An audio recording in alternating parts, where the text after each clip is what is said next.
I was born in Seattle, Washington. My grandparents came to Seattle from Turkey and from the island of Rhodes. I grew up, my grandparents only spoke Ladino, and I grew up in a family where my grandparents spoke Ladino. My parents were both born in Seattle, spoke Ladino as their first language, and they learned English when they went to public school in Seattle. So I'm already the third generation down.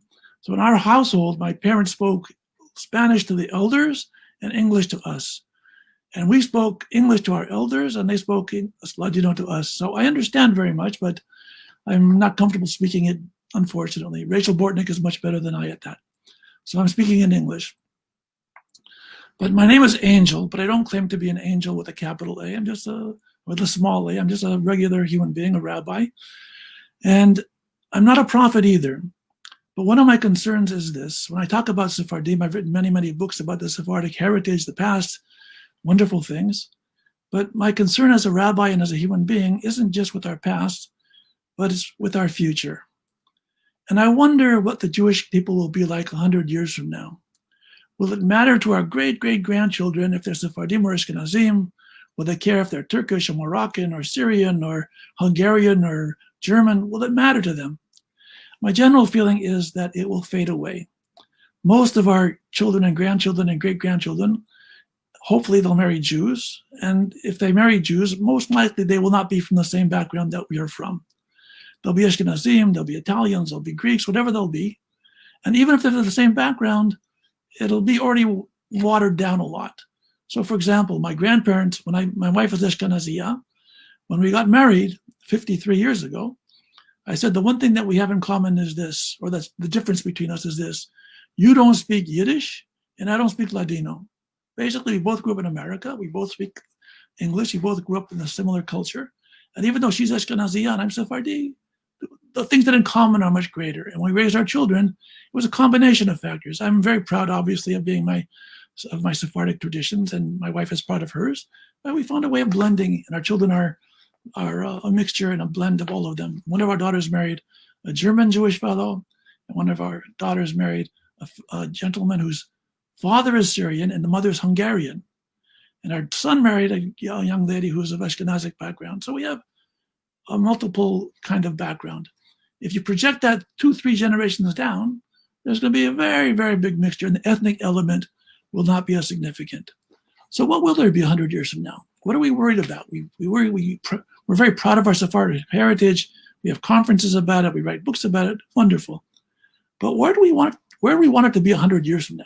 When people don't know about Ladino, they don't know about the traditions from the old countries. When there's a new kind of Jew, a new era. So I like to think about that. And I want to wonder what there is within the Sephardic tradition that I would like to be out there 100 years from now. What is it that's really valuable from our heritage, that's meaningful not just because it has nostalgia, not just because we have an emotional attachment to it, but it's important because we think it makes us better people. Ultimately, why are we Jews? We're Jews, okay, we were either born into it or we chose to be Jewish. Why are we Sephardic Jews? Again, we were born into it or we chose to be into it. But for what reason? Why can't we just be a plain human being without adjectives? The answer is there is no such thing as a plain human being without adjectives. Each of us has a certain tradition, background that gives us roots, that gives us a sense of strength, that gives us a feeling of who we are. And what is it within the Sephardic tradition that 100 years from now will still be relevant or meaningful to our descendants way into the future? First of all, nothing will be relevant unless they're still Jewish. So our first goal is not to create Sephardic Jews. Our first goal is to create Jews. The Sephardic element is that element that gives them an extra oomph, an extra strength, an extra issue that makes them feel more emotionally, intellectually, philosophically tied to the Jewish people. But the goal is we want people to be good Jews. And whether they have Sephardic ancestry or Ashkenazic ancestry or Yemenite or whatever it is, we want them to draw on all the best within Judaism. Likewise, we are, as Jews, we don't only emphasize people, history from our own background.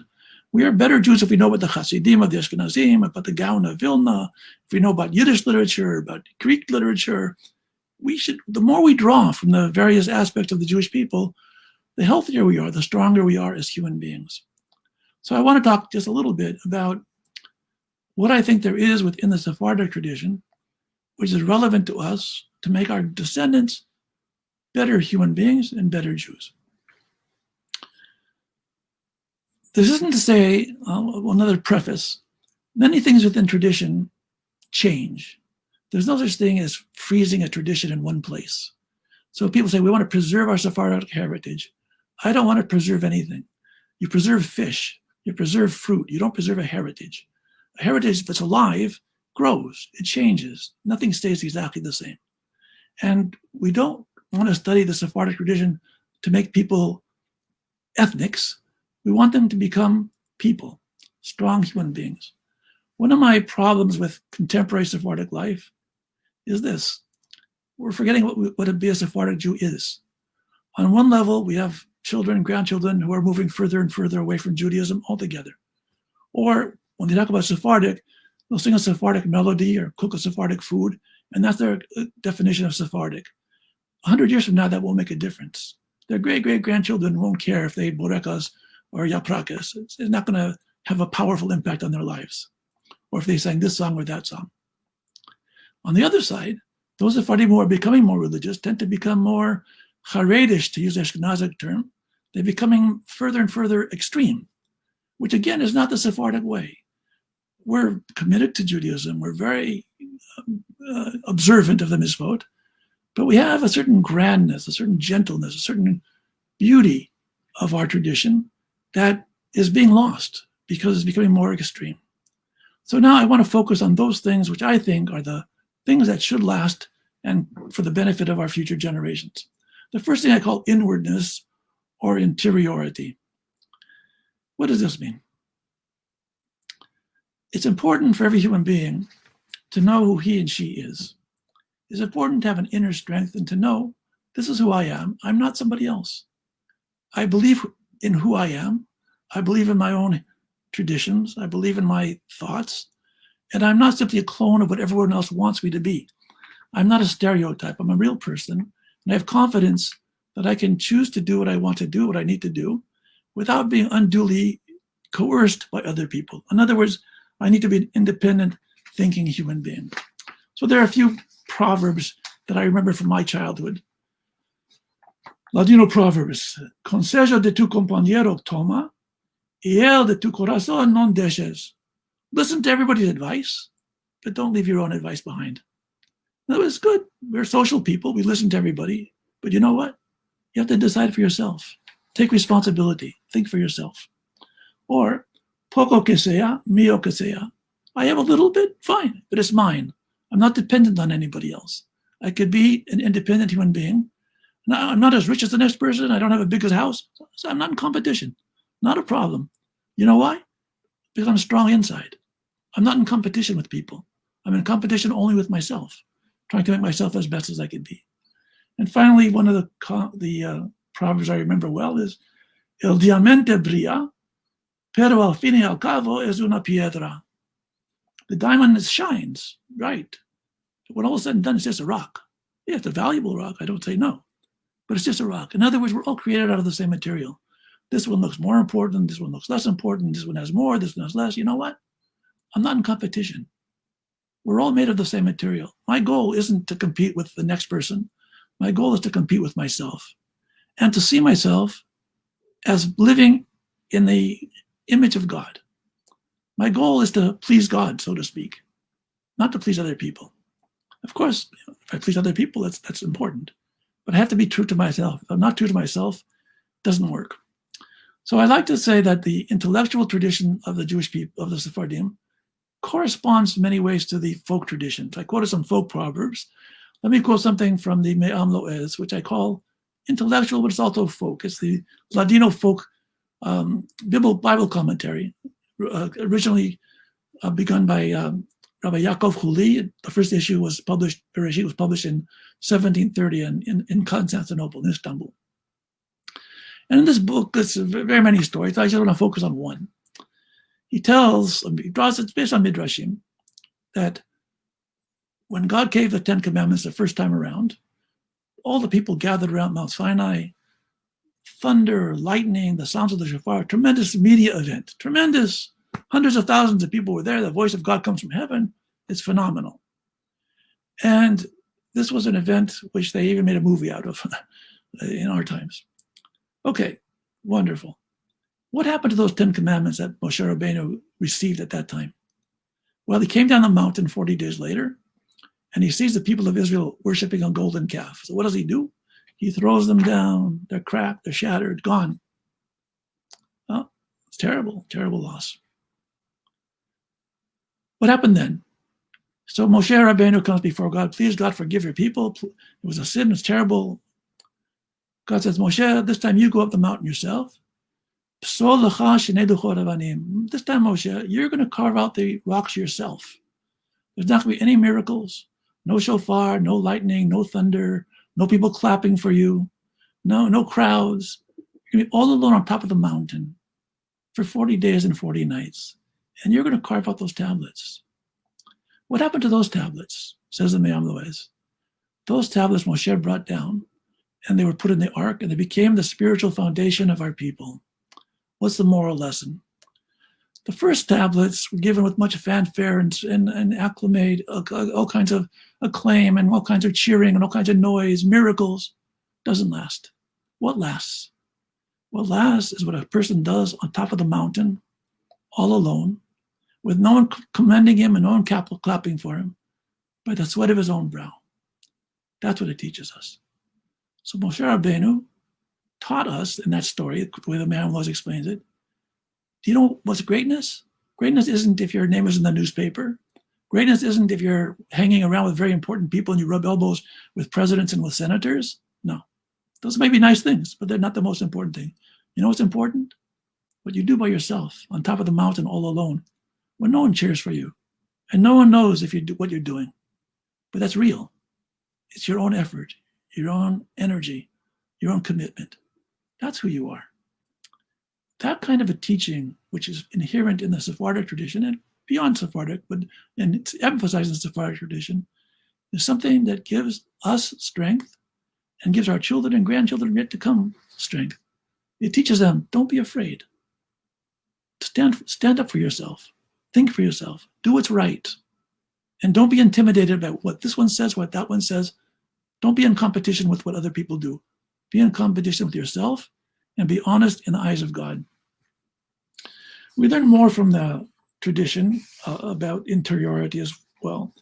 It was very, during the 16th century, there were many Sephardic mystics who gathered in the city of Tzfat, not only in Tzfat, other places too, but Tzfat was the hub of Sephardic mysticism. So there were mystics, it's okay. But there are certain key ideas that generated from that period. One of them is called tikkun. What does tikkun mean? Tikkun means whatever I do has ultimate value. It means a person may say, I'm saying Kiddush, I'm just saying a little custom, I'm doing it because it's a custom. I say Kiddush Friday night, I pass the wine around to my family. Oh, it's a wonderful little custom. It is. Lovely custom. We should all say Kiddush. Nice. The Kabbalah said it's not just Kiddush. When you say Kiddush, you are in some mystical way a partner with God in the creation of the world. When we do a mitzvah, when we observe our commandments, we're not just doing little rituals for fun or because our grandparents did it. We're doing it because it has some kind of cosmic impact. I'm not going to go into all the Kabbalistic meaning of it, and whether I accept all of it or not doesn't matter. But the principle is a beautiful principle. Namely, whatever we do counts. We should not treat our lives as haphazard. Well, if I vote, it's important. If I don't vote, it doesn't. Not important. You know what? It's important. If the individual exerts himself and herself, it's important. If we don't exert ourselves, then that's not good. I always like to say that in life, either we're growing or we're shrinking. There's no middle road. If we're not constantly growing, then we're falling back. How do we grow? We grow by making decisions. We grow by thinking that what we're doing is important. And if we don't think what we're doing is important, we're just idling away and passing our time watching TV or playing cards, there's nothing there. There's nothing to pass on. People sometimes, my age, we get to be older, right? And people in America, they say, oh, I'm going to kill time. Kill time? Kill time? The most important gift that we have in the world is time. You kill it? You waste it? How can that be? God gave us a limited amount of time. Let's say we live to be 120, however long we're going to live. But time is the most precious commodity that we have. To waste it, to kill it, no. Every moment counts, and every action counts. Every decision counts. That idea was emphasized in various ways within the Kabbalistic circle. Another thing that came out of the Kabbalah, that Kabbalistic circle, was many, many books of what they call Musar. Musar is ethical chastisements, ethical teachings. The goal of ethics is to make us, of course, better people, but it's more than that. What it's saying is this: I might not be able to control the universe. I might not be able to control my whole society, but I might not even be able to control my own family. But one thing I should be able to control is myself. If I can perfect myself, if I can be strong for myself, then I could be a valuable person for my wife, for my children, for my grandchildren, for my society. If I am not even sure of who I am, if I am not making decisions myself, if I'm a weak person, then this also conveys weakness to those who I know and those who I love and my society at large. So the idea of inwardness, the idea of being strong inside, is a very, very basic principle. I want to tell you some folk thing. It's not really folk thing. When I was a little boy, I grew up in Seattle, and I went to the Hebrew day school. And one of the teachers said to me, a Hebrew teacher told our class, go home and find out what tribe you're from. He means, are you Kohen, are you Levi, are you Israel? So I came home and I asked my mother, Mom, what tribe are we from? She said, I don't know.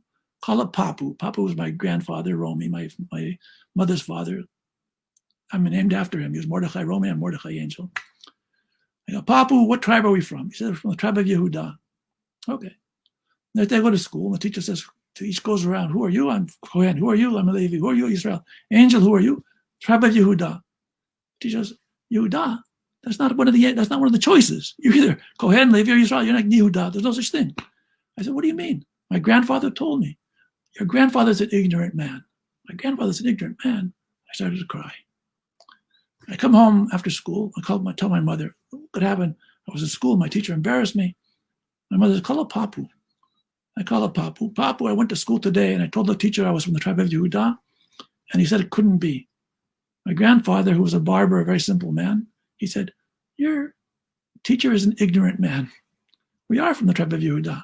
Sephardic Jews came from ancient times. The aristocracy of Judea were brought to Spain, and that's who we are. My grandfather was a barber, not very well educated, but a wonderful, strong, wonderful man. For him, he was a prince.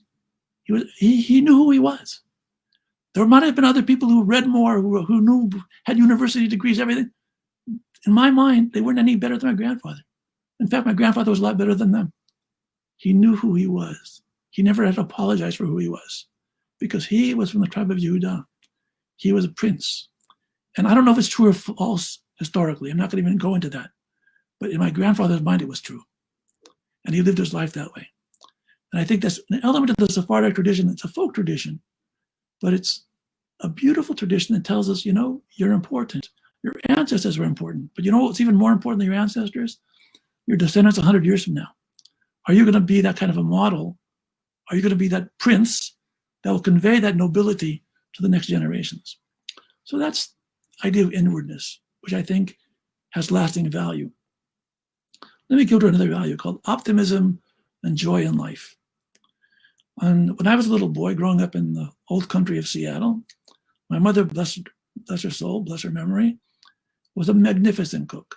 She used to cook up a storm, and the best food in the world. In our house, Shabbat was a party. Every Shabbat was a party. Cousins came over, neighbors came over. My mother never ran out of food. I don't know how she did it. But in our house, Shabbat was a festive occasion. Every Shabbat was like a magnificent party. We'd go to synagogue, we came home, we had kiddush, we had a wonderful lunch. Guests came all day long, people were coming in and out of the house. When I got married living in New York, every summer we used to go back, we used to bring our children back to Seattle to see the relatives in the old country. And lo and behold, our kids started to call Shabbat party. And I said, that's the gift. When people observe religion, not because they're forced to observe, not because they think it's quaint to observe, not because they think there's some cute aspect to it, but they observe it because it's a party. because it brings happiness. That's Judaism. Judaism that is fulfilling. When I met my wife, who comes from an Ashkenazic background, so I went to their house to eat dinner one night. Everything is brown. Everything is brown. They have, for Friday night, they have roasted chicken and kugel and cholent and whatever they give. Everything's brown. Chopped liver, everything's brown. And for dessert, they give honey cake and tea. Brown. I'm looking at this stuff. Oh my gosh. Where I grew up, vegetables, colors, fragrances.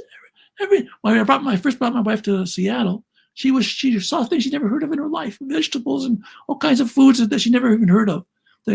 She grew up with canned peas and canned potatoes. No, it's not just the food. It's a whole sense of everything goes with the food. The energy, the emotion, the love that makes these things come alive. And that creates a vividness, not only in the hearts of those who prepare it, but it creates a vividness in all of us, all those who experience it. I want to give another example. When I was first a student at Yeshiva University, going back in the early 1960s, I couldn't go home to Seattle for Rosh Hashanah. It was too far away. So I went with a friend to his synagogue and Rosh Hashanah Kippur. And the one Shabbat that I went there was before, I guess it must have been before Rosh Chodesh. And the Chazan was singing a song announcing the new moon. And the Chazan, beautiful voice, lovely Ashkenazi Chazan. And he's asking God, give us Chayim Shel Shalom, Chayim Shel Tova, Chayim Shel Bracha. He's asking for a life of good, a life of blessing, a life of sustenance, and he's crying. And I'm sitting there saying, what's going on here? I grew up in Seattle, and what did we do? On Kippur, we have a prayer, and we come before God, and we say, Chatanu lefanecha, rachem aleinu. God, we've sinned before you. Have mercy on us. You can't have more solemn prayer than that. How do we sing it? Chatanu lefanecha, rachem aleinu. The whole synagogue burst out in song. Someone from the outside came to synagogue that day, and they heard people singing that song. They would never guess that we're saying to God, we've done sins. They would think we're celebrating, we're having a party.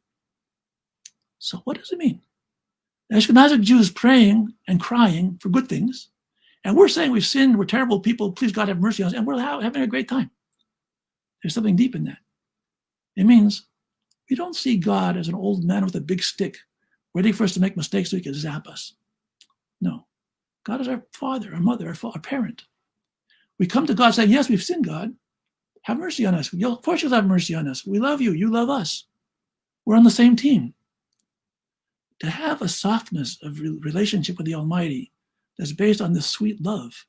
That, yes, okay, my father, if I insult my father, I insult my mother, that's a bad thing. I did a sin. But when I apologize, I already know in advance, because they love me, they're going to forgive me. That's how we pray before God. We don't pray as though we're going to get smitten. We pray as though we're going to be forgiven. There's an attitude that goes underneath that philosophy, attitude of optimism, attitude of joy, attitudes of happiness. Sometimes people say, how come Sephardim are so happy? You know what? We grew up in sunny climates where there's a lot of vitamin D. Maybe that's part of it.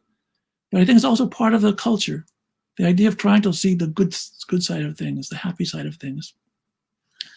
There was an Ashkenazi traveler who was traveling on a boat in the 1700s to Israel. There were a bunch of people on the boat going to the Holy Land in those days to make a pilgrimage. It was the month of Elul when people were saying Selichot.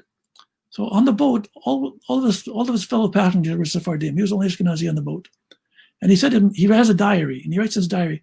In the morning, the Sephardim wake up before dawn, and they say Selichot.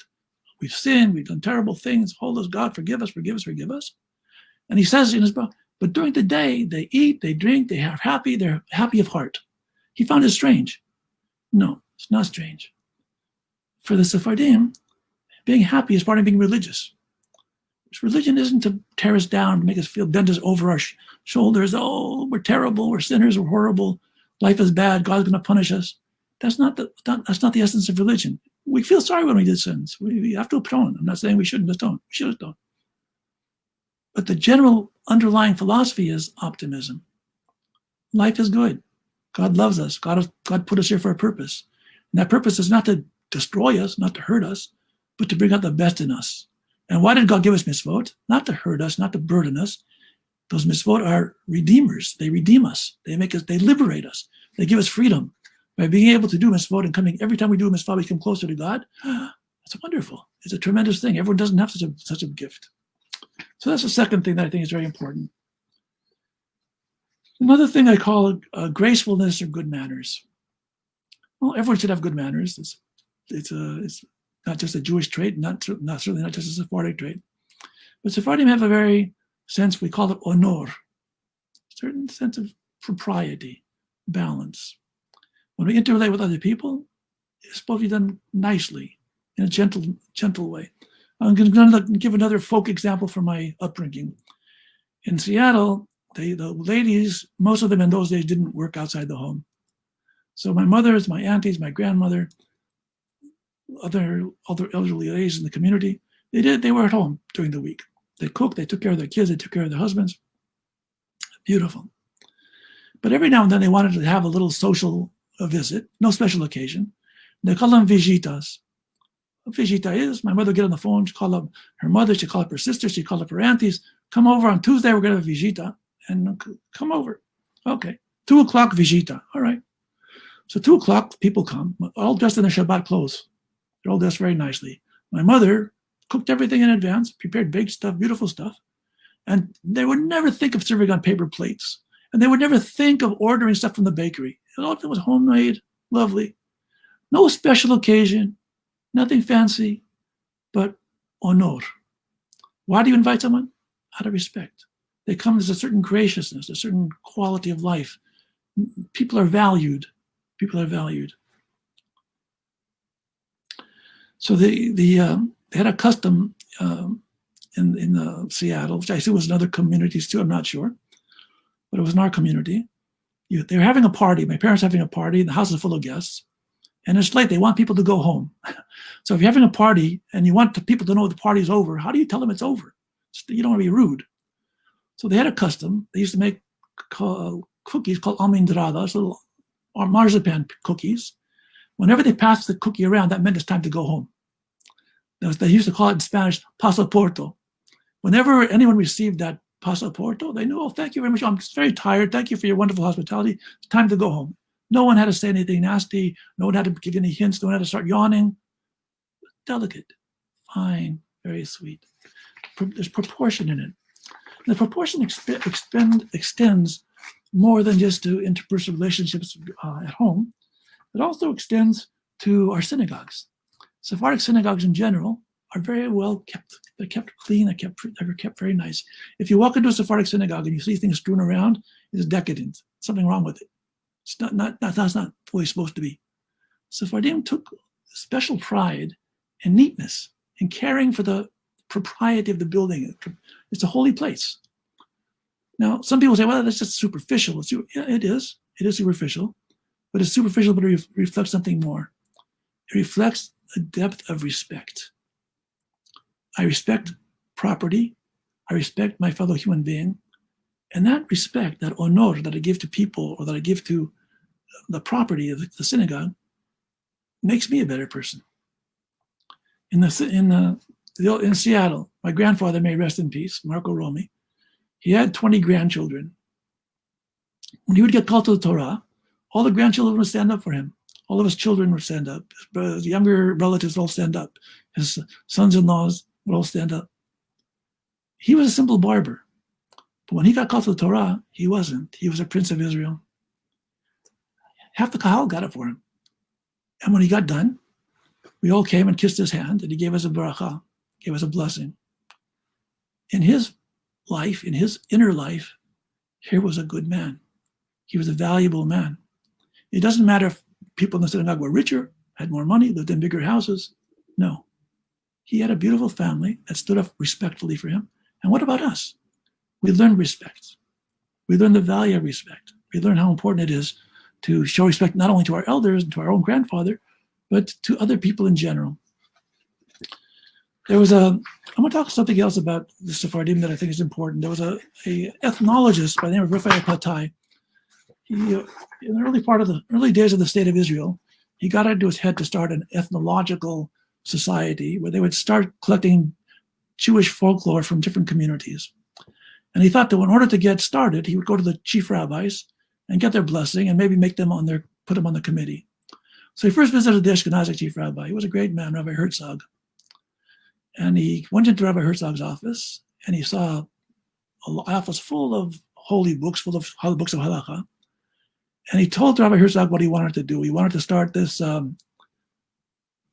ethnological society and collect folklore and songs and traditions from different communities. And Rabbi Herzog was a brilliant man, a wonderful man. Yes, thank you, very good, thank you very much, and didn't really turn him on. But Dr. Potai saw that the rabbi wasn't too interested. He said, okay, enough, I don't bother him anymore.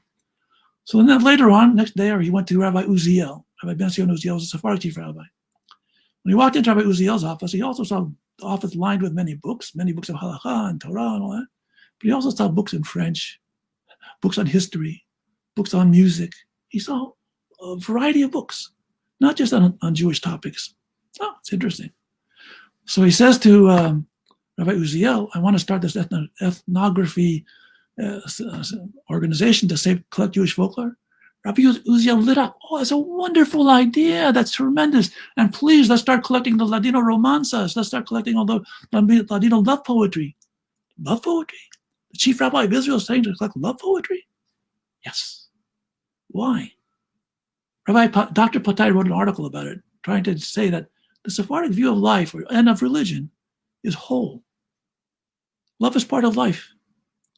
Romance is part of life. Songs are part of life.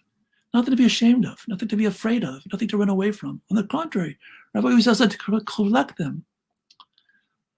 Years and years ago, we had at our synagogue a class on Judeo-Spanish folklore, and the teacher was Chacham Solomon Gaon, of blessed memory. He was my teacher. He was a Ladino-speaking Jew as well.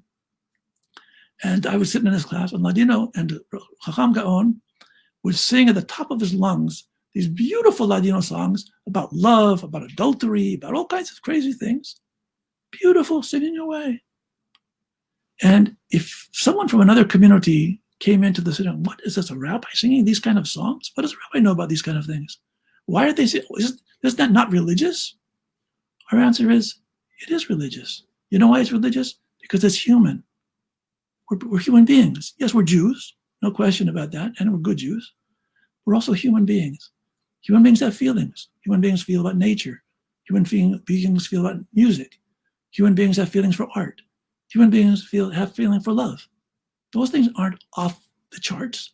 Yes, we have rules and to govern ourselves and to live with moral, proper lives. But the whole world belongs to us just as we belong to the whole world, which I think is a very important point. There's a tendency to think of Judaism as an ethnicity, as though we're Jews and we're somehow not part of the whole overall humanity. Big mistake. Literature belongs to us, history belongs to us, science belongs to us. All those things are perfectly legitimate expressions of human creativity. As such, they belong to us as much as to any other human being. People sometimes say that Sephardic Judaism is humanistic. And I think that's a good statement. It's true. We're very humane, very humanistic. We believe in the humanities. I'm all for that. But it's more than humanistic. I think it's God-centered. We believe that there's a God. And God created us to fulfill ourselves. And God created a wonderful, vast world with many, many opportunities and many, many things to learn. And he said, go into that world, learn everything you could learn, be everything you can be, grow as best as you can, and be faithful to the teachings that I'm giving you. Because if you want to be happy, the Torah says itself, Tov lanu kol hayamim. If we're faithful to the Torah, it'll be good for us. It's not an extra burden to hurt us or to put a weight on our shoulders. It's a privilege. It's a privilege and something that brings us happiness and brings us joy and brings us a kind of openness. So there was, in the 1920s, the chief rabbi of the island of Rhodes was a man named Rabbi Reuven Eliyahu Yisrael. My first book was a history of the Jews of Rhodes, where my father's family came from. So I was doing research and I came across a book that Reuven Eliyahu Yisrael wrote. It was a book of the Pirkei Avot, the Ethics of the Fathers, with a Ladino translation. And on the back, he had some poems and some advice and this and that and the next thing. Very nice little publication. Now, he wrote this book, obviously, in Ladino, because he wanted it to be for the public at large. That's very nice. And he has, it's very learned, very nice. But interestingly enough, in the back, among his other things that he has there, he has one section called Advice to Men How to Get Along with Women. What? Here's the chief rabbi of Island of Rhodes writing a rabbinic work in Ladino for the public, and he gives advice. I'm not saying that advice was good. I'll give you some examples. Not such great advice. I don't say to follow it. He says, for example, he who takes a wife in order to obtain her large dowry writes a divorce to his repose.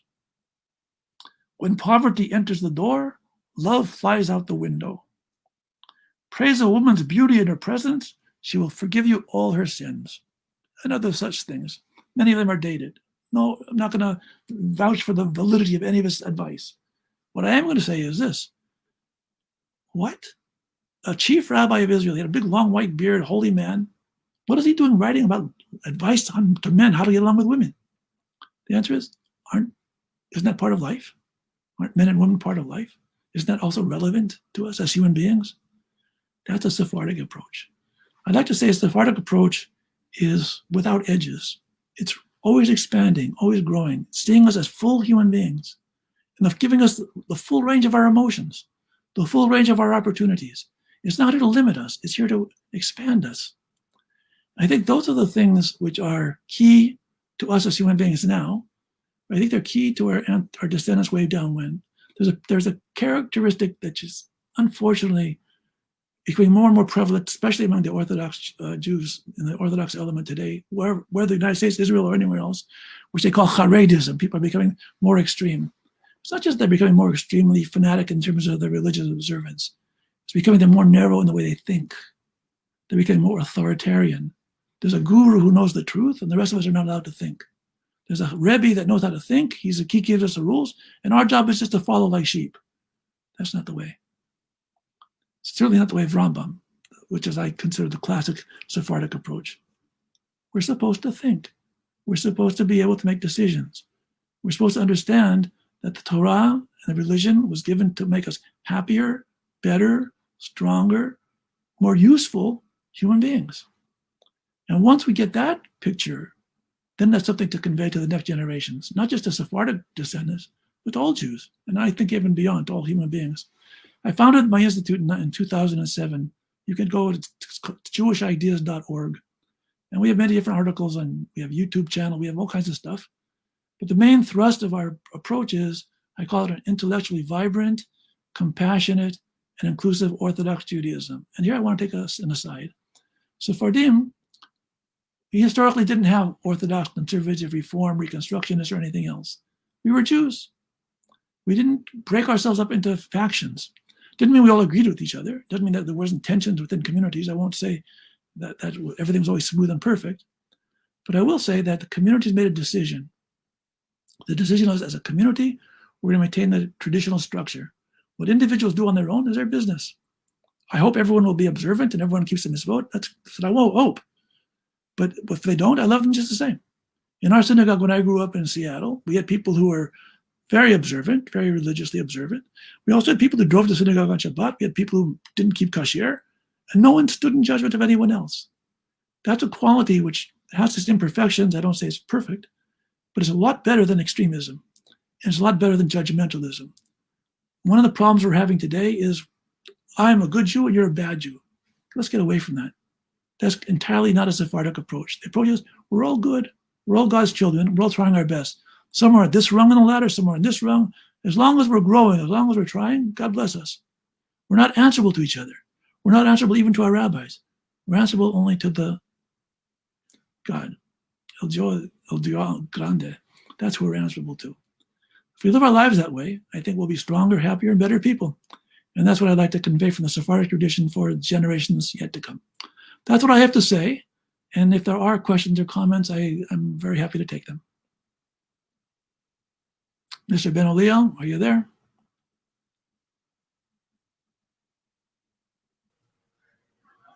Thank you very much, Rabbi Angel. It was a fantastic lecture. We always learn a lot with you. And yes, there are a few questions here, but could you explain a little better what the International Rabbinic Fellowship is, or I mean, what does it do exactly? Or In 2007, when I founded let's put it like this: I retired from my synagogue position on Simchat Torah 2007. That was my terminus point as a rabbi of the synagogue. The next day, I opened my institute. And the next day, I called up my friend Avi Weiss, and I said, Avi, I feel there's a big problem. And I know Avi felt the same problem. That within the Orthodox rabbinate, there's so much extremism. And not just extremism, there's more than that. It's fear. Each rabbi is afraid to make a decision because another rabbi is going to judge him and say, you're not religious enough. You're not religious enough. The chief rabbis want the control. They want to control everything, and they don't give individual rabbis freedom anymore. Most, I'm afraid to say, I'm sure all the rabbis listening to me are all wonderful rabbis, but those who aren't listening to me, the problem what we're facing is a rabbinate that's been intimidated, a rabbinate that's afraid of the extreme. So what do?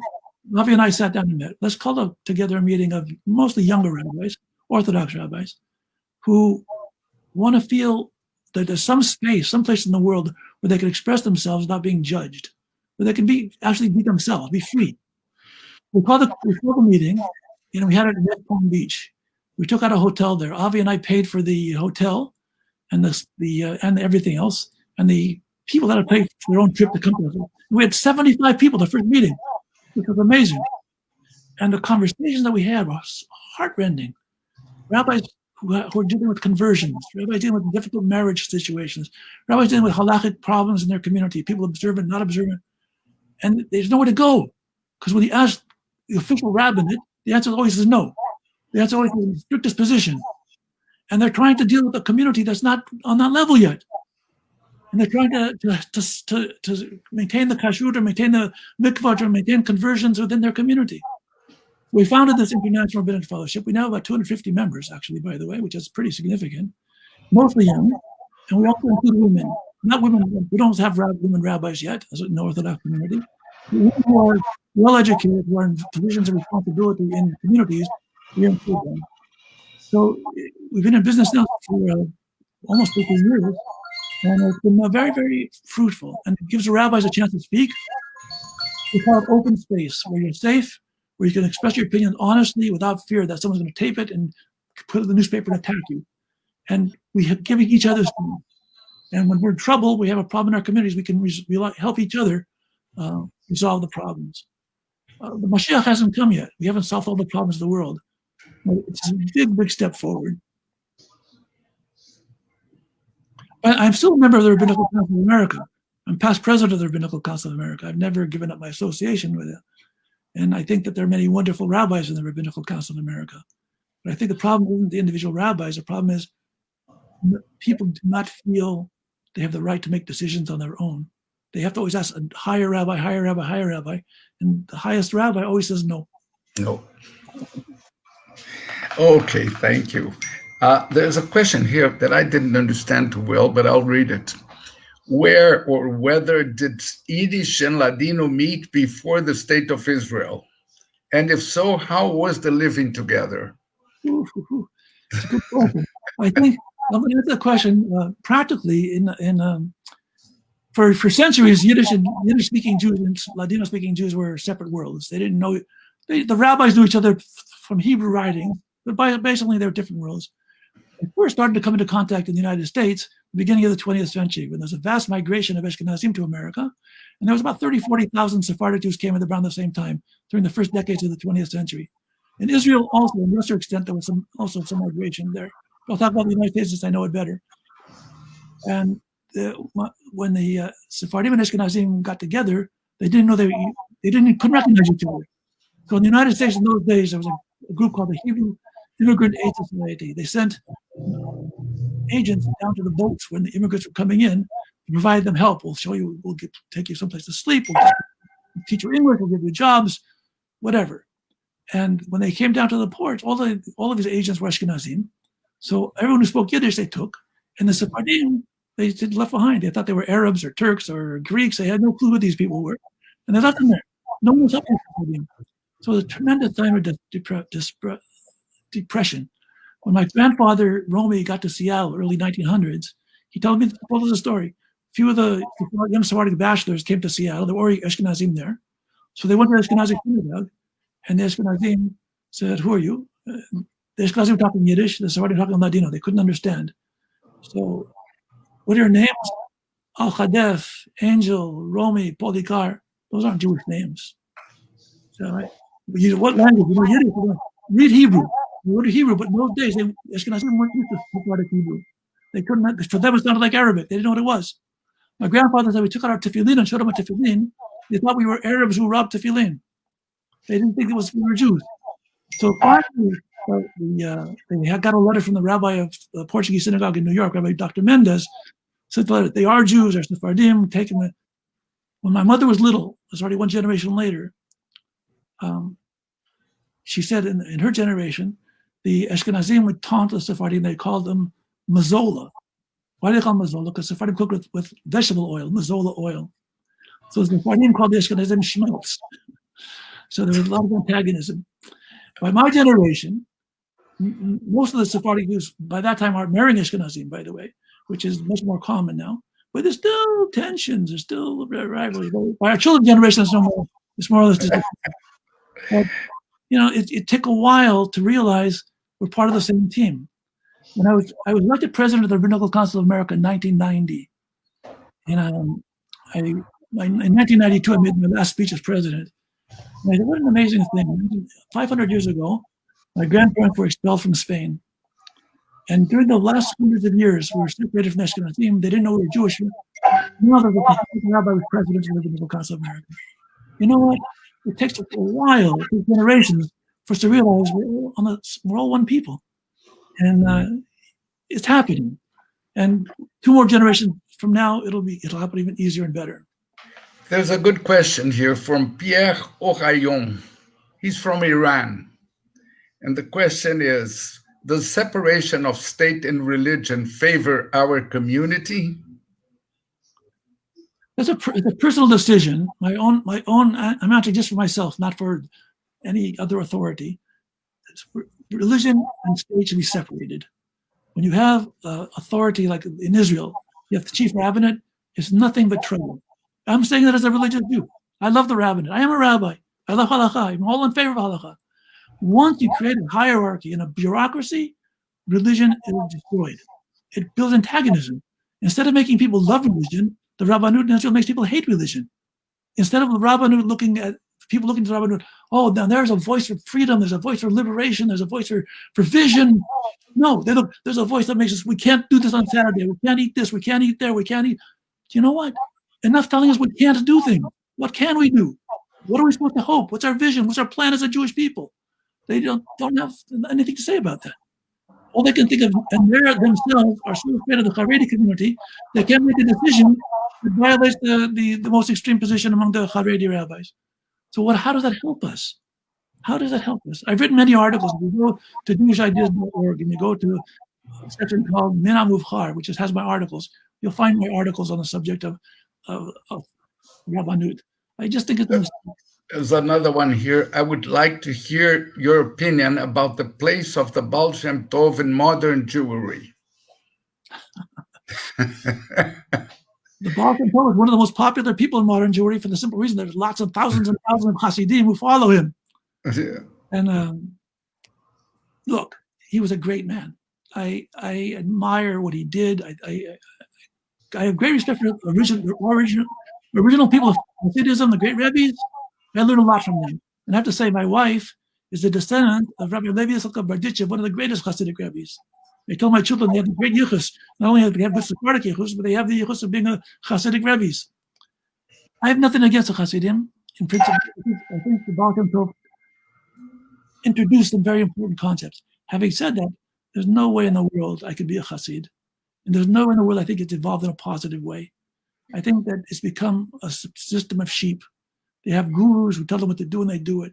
In this COVID crisis, the Lahavdil, you see now, they have some rebbes who are saying, don't put on masks, don't go to shul even though You're not supposed to open the schools even though you're not supposed to go to school. And what happened? They're dying. They're getting sick. What kind of rabbis are telling the wrong people to follow procedures that are going to make them sick and kill them? What kind of rabbis? And why are the people following it? They're sheep. They've been trained to be obedient. I think the Sephardic tradition, at least the best part of the Sephardic tradition, not all of ours, the best part teaches us to think, to take moral responsibility, not to be sheep. Very good. I think it's about time. We still have 2 minutes. Let me see here. Oh, right.